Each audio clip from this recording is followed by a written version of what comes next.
Hi guys, Professor Barber here. This lesson is titled Real Zeros of Polynomials. In this lesson, we learn more algebraic methods that will be useful in finding real zeros of polynomials.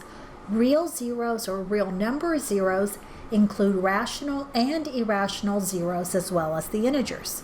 To that end, upon successful completion of this lesson, you will 1. Be able to find all possible rational zeros of a polynomial function.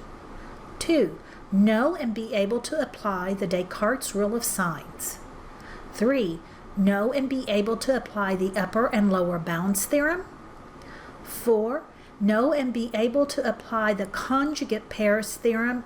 And 5. Be able to use algebraic techniques to solve polynomial equations. Roman numeral 1, the rational zeros theorem. Consider the polynomial in factored form, p of x equals the quantity x minus 3 times the quantity x plus 2 times the quantity x minus 4.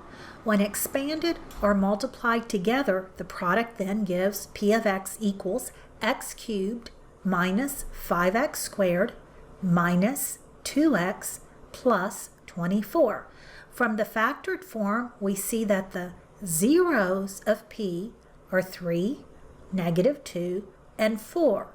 When expanded, these zeros are multiplied together and the constant term of 24 is obtained. Now, the statement of the rational zeros theorem. If the polynomial p of x equals a sub n x to the n plus ... all the way to plus a sub naught has integer coefficients, then every rational zero of p is of the form p divided by q, where p is the factor of the constant coefficient a sub naught and q is the factor of the leading coefficient a sub n. Use the rational zeros theorem to A. Determine all the zeros of p of x equals x cubed minus 3x plus 2 and factor completely. Using the rational zeros theorem, we're going to list all the possible rational zeros of this polynomial. We do it by writing it as p over q, where p is the factors of the constant a sub n and q are the factors of the leading term a sub naught, the coefficient of the leading term.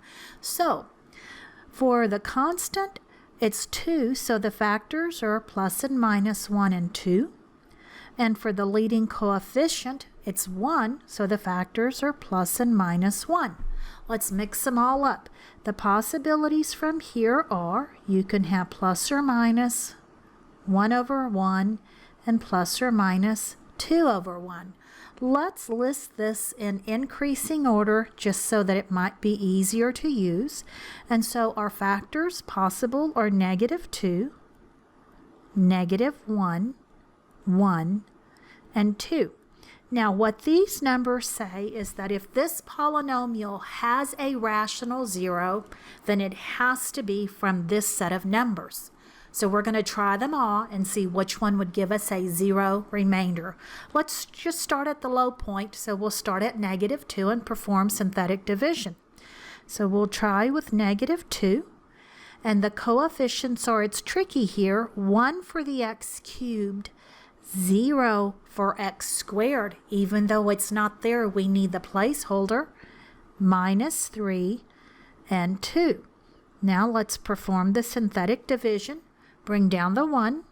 1 times -2 is -2. 0 plus -2 is -2. -2 times -2 is +4, and we add that to the -3, so -3 plus 4 is 1. 1 times -2 is -2.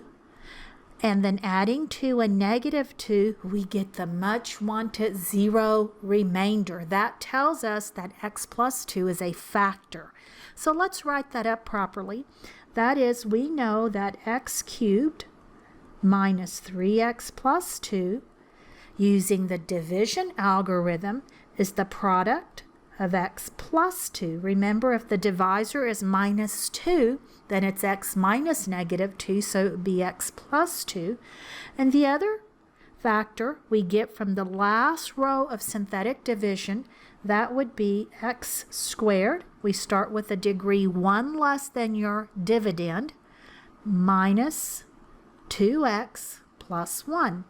And that quadratic factor is pretty straightforward, so this will be x plus 2, and then x minus 1, x minus 1. So it is factored completely, and the zeros are, we'll just go ahead and list them. We'll have zeros are negative 2 and positive 1 of multiplicity 2. Part B. Use the rational zeros theorem to determine all the possible zeros of p of x equals 2x to the fourth minus 9x cubed plus 9x squared plus x minus 3, and list them in increasing order.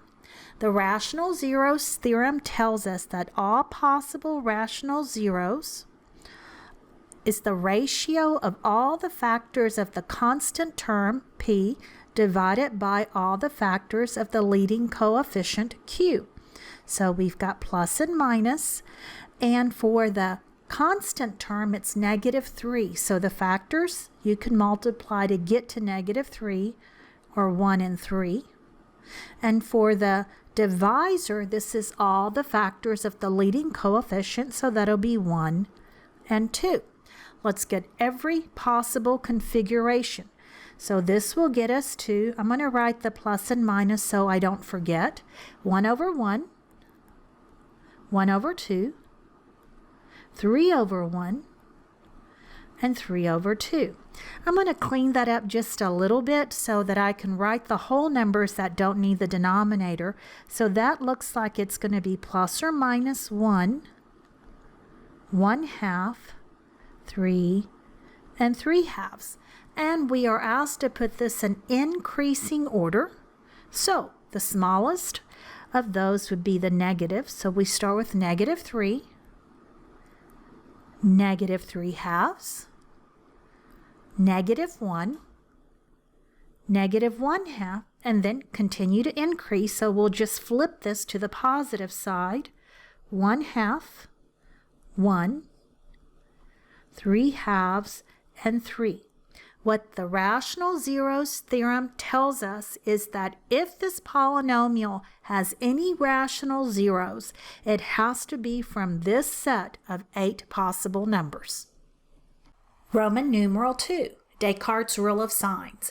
Let p be a polynomial with real coefficients. 1.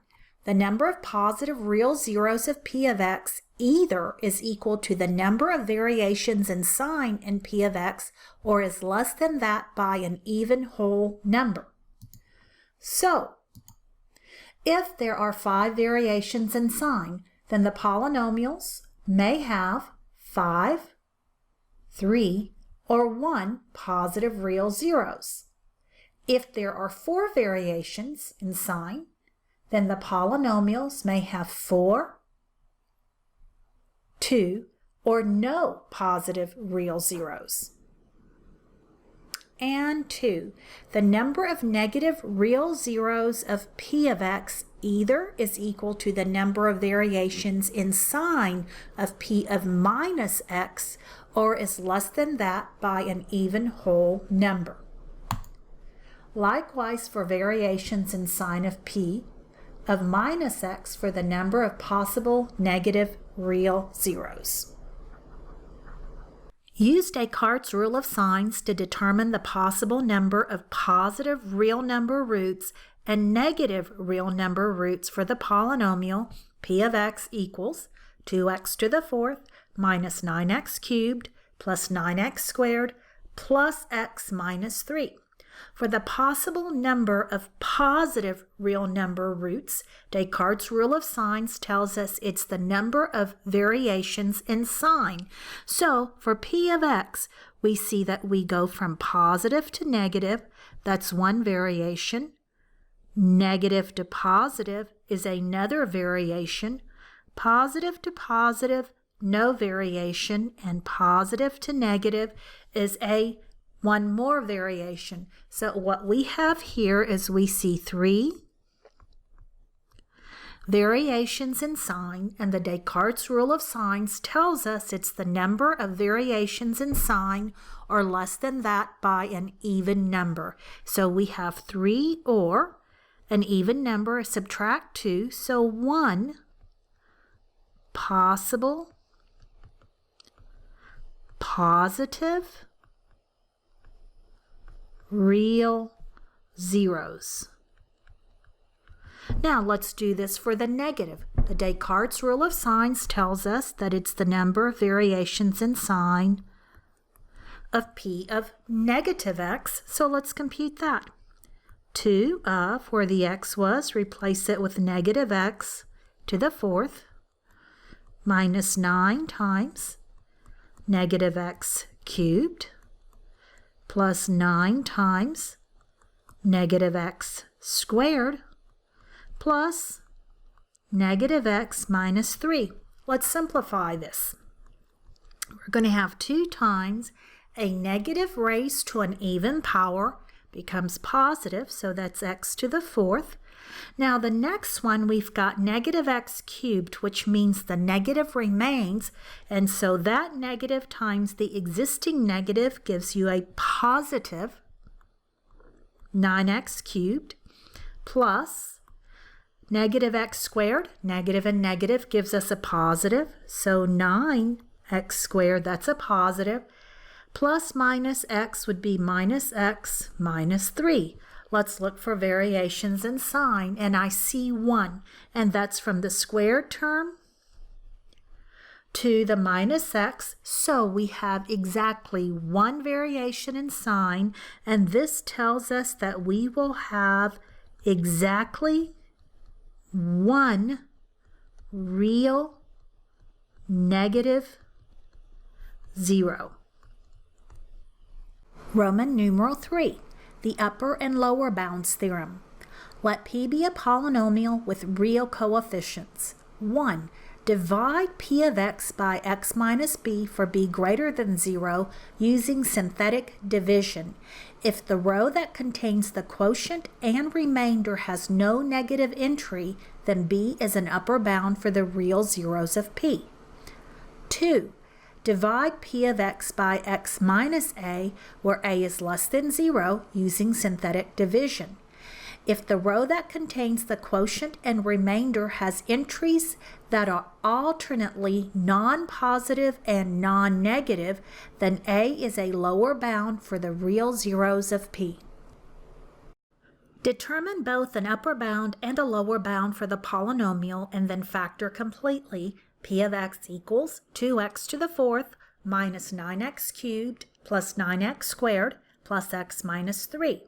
The list of all possible rational zeros is given. It is the set consisting of negative 3, negative 3 halves, negative 1, negative 1 half, positive 1 half, 1, 3 halves, and 3.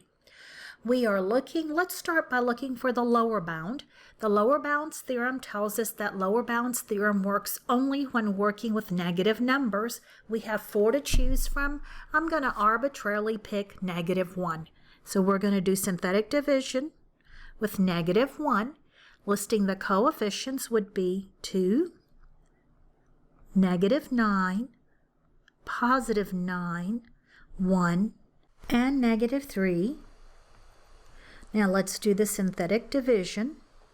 Bring the 2 down. 2 times negative 1 is negative 2. Negative 9 plus negative 2 is negative 11. Negative 11 times negative 1 is positive 11. 9 plus 11 is 20. 20 times negative 1 is negative 20. 1 plus negative 20 is negative 19. Negative 19 times negative 1 is positive 19, and the sum of negative 3 and 19 is 16. Let's observe that the SIG ends in front of the coefficients alternate signs. They go positive, negative, positive, negative, positive, and the divisor was negative. The alternating signs and the fact that the divisor was negative tells us that we found a lower bound. What this tells us is that first, the 16 tells us it's not a factor because we got a remainder, so -1 is not a 0, but any other number smaller than that isn't going to work either, so we can rule out -3/2 and -3. Now, from the rational zeros list, or the possible rational zeros list, we still have one possible negative real number left, and that's -1/2. And if you'll recall, when we did the Descartes rule of signs, we learned that this polynomial has exactly one negative real number root. So we will set up the synthetic division, -1/2, and the coefficients are 2, -9, 9, 1, and -3. Let's set up the synthetic division. Bring the 2 down. 2 times -1/2 is -1. -9 plus -1 is -10. -10 times -1/2 is +5. 9 plus 5 is 14. 14 times -1/2 is -7. 1 plus -7 is -6. And -6 times -1/2 is +3. The 0 tells us we found a factor. So not only did we find a lower bound, okay, we found a factor. Let's write this in expanded form. That is 2x to the 4th minus 9x cubed plus 9x squared plus x minus 3 is equal to the product of x plus 1/2, because the divisor we used in the synthetic division was -1/2, and then we write the remaining cubic function starting with a 2, the last line of the synthetic division, so we would have 2x cubed, let's see, minus 10x squared plus 14x minus 6. We still need to finish factoring, but this time we could just work with a 2x cubed minus 10x squared plus 14x minus 6. So we still have some numbers to try from the list of rational zeros. For no apparent reason, I'm going to pick 1. So let's try 1 into 2, -10, 14, and -6 to perform the synthetic division. So we have, let's see, bring the 2 down. 2 times 1 is 2. -10 plus 2 is -8. -8 plus 1 is still -8. I'm sorry, -8 times 1 is -8. And then 14 added to -8 is +6. 6 times 1 is 6. -6 plus 6 is 0. So we found a factor because the remainder is 0, but we still haven't found an upper bound, not an upper bound, because the signs alternate. What this means is that this polynomial has a 0 that's bigger than the number 1. Let's go ahead and expand this anyway. So from the previous factorization, we have x plus 1/2 times 2x cubed minus 10x squared minus 14x minus 6, and then, so the x plus 1/2 stays put. In the most recent synthetic division we did, we used a factor of 1, so a divisor of 1, so the factor is x minus 1. And the last row of the synthetic division, we had, again, subtracting 1 power, so from x cubed, we're going to go to 2x squared, then minus 8x plus 6. Let's clean this up a little. Let's factor out a 2 from the quadratic, and I'll just write it up at the very front. So I'll have 2 times the x plus 1/2. You got x minus 1, and then we factored out a 2 from the quadratic, so it's going to be x squared minus 8 divided by 2 would be 4x plus 6 divided by 2 is 3. And that last quadratic factors very nicely, so I'm going to distribute the 2 through the first linear divisor, so I'll have 2x plus 1 times x minus 1, and the quadratic at the end factors to, let's see, x minus 3 and 1. Okay, so we did find a lower bound. That lower bound, we found it to be -1. We still need to find the upper bound, or an upper bound. Looking at the list of possible rational zeros, the largest rational zero possible was 3. I'll just pick a number a little bit bigger than that, like 5. So I'm going to pick 5 and then do synthetic division in the original. The factors were, let's see, 2, -9, +9, 1, and -3. Let's do the synthetic division, bring down the 2. 5 times 2 is 10. -9 plus 10 is +1. 1 times 5 is 5. 9 plus 5 is 14. 14 times 5 is 70. 70 plus 1 is 71.